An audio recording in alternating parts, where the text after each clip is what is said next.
Rubber-faced comedian Jim Carrey made his mark with roles like The Mask, Ace Ventura, and Lloyd Christmas.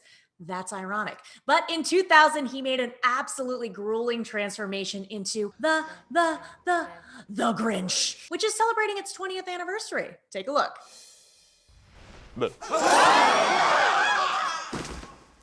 Hot crowd, hot crowd.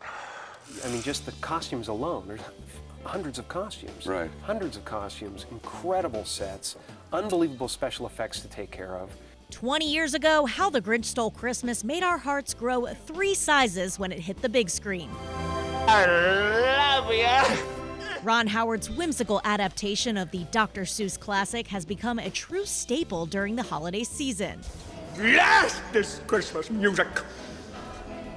It's joyful and triumphant.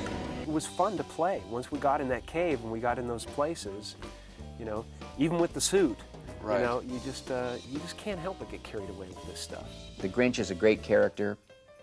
It's a terrific Christmas fable. You know, the chance to work with Jim Carrey playing the Grinch was just, you know, I mean, it was a Christmas present. Wrong-o. There was lots of improv. You know, there was like the moment of the behind-the-screen dressing thing.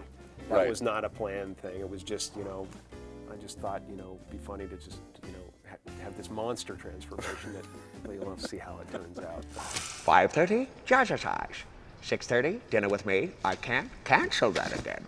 7 o'clock, wrestle with my self-loathing. I'm booked.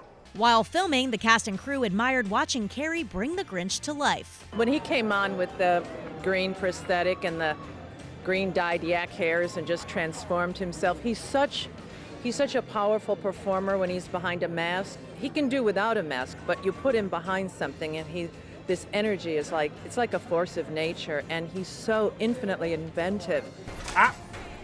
Please, before beauty. Thank you.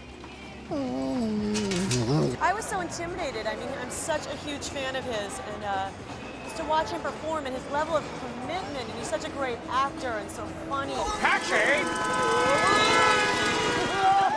It's because I'm green, isn't it? His level of invention on this movie was off the charts. And every day, I'd be standing at the monitor, watching a take unfold, and my jaw would drop. He'd just do some, you know, make some remarkable choice that was, just kind of genius. Look, he's a genius. Now you listen to me, young lady. Even if we're horribly mangled, there'll be no sad faces on Christmas. And who can forget this little scene stealer? The Grinch! A young Taylor Momsen as Cindy Lou Who. I loved it. Just coming to the set every day and seeing everybody and acting the scene out was just a thrill for me. Aside from Carrey and Momsen, there was a ton of star power in this film. You heard him, officer. He admitted it. I'd go with the pepper spray. You have to make sure when this guy is mad at the Grinch, you know, my character who's the evil guy, he's mad. It's got to be, you know, really something. My heart belongs to someone else. To kind of be his love interest in the odd character who, you know, I mean, for anyone to fall in love with the Grinch, and yet it's this glamorous, perfect little who's the town diva. But she thinks he's by far the most interesting guy in town. Every year, Martha May Bouvier has the best lights. Well, not this year. I'm just a real sort of kooky, just obsessed with Christmas, kind of crazy mother. I want everything to be perfect and have everything go right. And let's not forget our favorite furry dog / reindeer, Max. Brilliant! They want to spend a little quality time with the Grinch.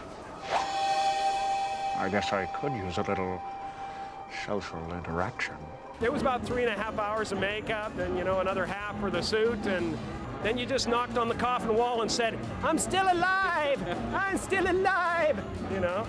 But, you know, the funny thing is, something happens when they say action, you know? And that's when the fun begins. Carrey told ET back in 2000 that the makeup process was almost too much to bear. It takes, you know, a good hour or so to scrape the stuff off my face and whatever more to get out of it. It was an amazing process because, like, 2 weeks of absolute discomfort and kind of freaking out about it, thinking, I don't know if I'm going to get through this. Bleeding hearts of the world unite!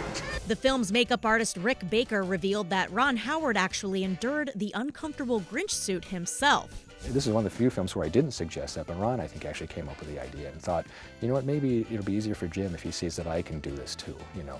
But he did it for one day, you know, and he had fun with it. After every take, Jim would come over to the monitor and watch it, you know, and the two of them would discuss it, and you know, so you see these, you know, you see a tall Grinch and a short Grinch, you know, looking at the TV and talking to each other and talking like that, you know, it's like, really funny sight.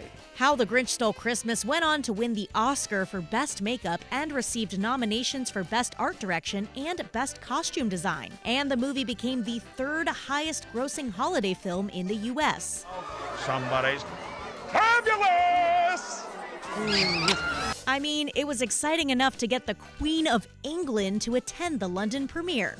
Well, you know, you get a little sheet of paper and it tells you don't do this, don't do that. You know, it basically says, Jim, don't act on instinct. You know, anything that comes into your head, forget it. You know, it's not allowed. Cheer up, dude. It's Christmas. Well, obviously Carrey and the cast did something right because the movie's impact is everlasting. But we all knew that this was something special, and you know, it's like there's a little kid in all of us that is just like, that wants to be part of something that just is, at Christmas time, you just are dying to see. Boring, boring.